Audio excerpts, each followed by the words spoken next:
Un spectre hante le monde, le spectre de l'anarchisme. Quelques nuits, dans quelques rues de quelques villes, un groupe s'est formé presque spontanément. Vêtu de noir, casqué, masqué, le cortège avance comme au hasard, sans rencontrer de réelle résistance. Des drapeaux, des slogans, des regards. Une caméra tenue par l'un des leurs saisit chaque détail.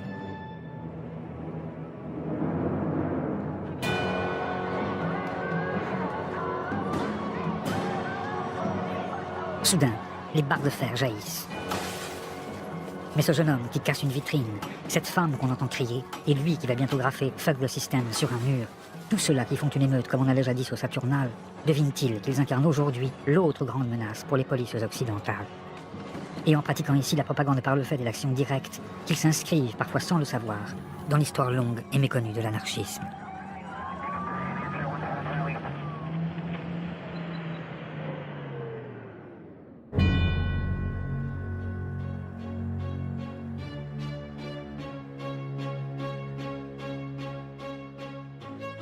Qui sont-ils?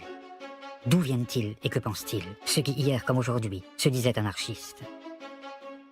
Pourquoi, alors qu'ils furent fichés, leurs visages nous demeurent-ils étrangers? Pourquoi leurs pensées semblent-elles confuses et leur histoire si inquiétante? Né du capitalisme, frère ennemi du communisme d'État, l'anarchisme n'a pourtant eu de cesse de souffler son vent de révolte sur le monde. Et si certains libertaires purent se changer en criminels, jouant des revolvers ou faisant parler de la dynamite, on oublie qu'ils furent nombreux à proposer des alternatives et entamer des révolutions sur les 5 continents. Mais les pouvoirs ligués les ont partout et toujours réprimés. On les a menés enchaînés à la guillotine ou on les sangla au dossier de la chaise électrique.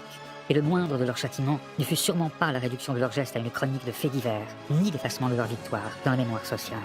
Or, même avec ces pratiques passées désormais dans nos habitudes de vie, quand leurs idées finirent par se populariser, se diffuser et tisser de nouveaux réseaux qui séduisent les jeunes générations de Paris à New York et de Tokyo à Buenos Aires, les anarchistes ont continué de susciter le fantasme et de provoquer le malentendu. D'où vient donc l'odeur de soufre qui précède chacun de ces sombres cortèges? Et quelle folle espérance se soulève avec chaque drapeau noir brandi?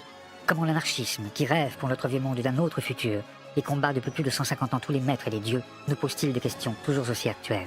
Et pourquoi son histoire, qui oscille comme un pendule de gauche à droite, de l'insurrection à l'attentat, est-elle plus que jamais la nôtre?